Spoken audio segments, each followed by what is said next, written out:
అద్భుతమైనటువంటి పదప్రయోగముతో కూడిన భాష.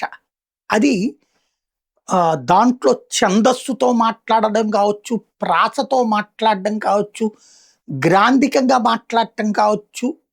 ఆ వాక్చాతుర్యం అనేటటువంటిది ఒకటి ముఖ్యం.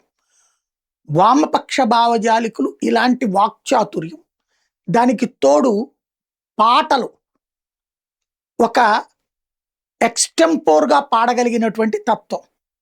ఇప్పుడు బండెనక బండి కట్టి 16 ఏళ్ల ఇది అన్నటువంటిది నిజాం సర్కారోడా అని పాడినటువంటి గద్దర్ పాట. ఆ పాట దానికి పెద్ద మ్యూజిక్కు, రిథము ఎక్కర్లా. డప్పుతో కొట్టి గొంతులో ఉండేటటువంటి మార్ధవంతో అది సక్సెస్ అయింది. ఒక తరం పిల్లలు నక్సలిజానికి అట్రాక్ట్ కావడానికి కారణం అదే.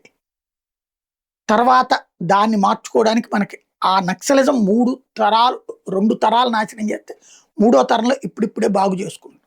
ఇప్పుడు కొత్తగా జంజీ తరం పేరుతో రీల్స్, మీడియా, సోషల్ మీడియాలలో కొత్త కాన్సెప్ట్ తెర మీదకి వచ్చింది. ఒక్కసారిగా ఆల్గారిథమ్స్ అన్నీ మారిపోయినాయి.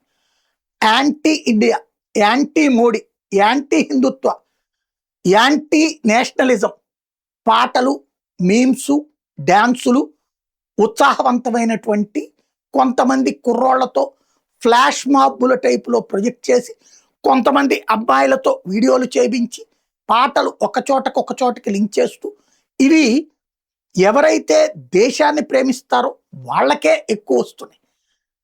జాతీయవాదులకే ఎక్కువ కనబడుతున్నాయి. తద్వారా విరక్తి పుట్టాలి. అలాగే తటస్థులైన సాధారణ ప్రజల మీదకి సోషల్ మీడియా అస్త్రాన్ని వాడుతున్నారు. చాలా పెద్ద ఎత్తున వాడుతున్నారు. ఇది రాబోయేటటువంటి రోజుల్లో చాలా పెద్ద ఎత్తున కథ నడవబోతోంది. ఒక యుద్ధం చూడబోతున్నాం మనం. సోషల్ మీడియాను అడ్డుపెట్టి రెచ్చగొట్టి ఎట్లయితే నేపాల్, బంగ్లాదేశ్లో అల్లకల్లోలం చేశారో, భారత్ మీద అట్లాంటి ప్రయత్నం చాలా సీరియస్గా నడుస్తోందన్న విషయం స్పష్టమవుతుంది.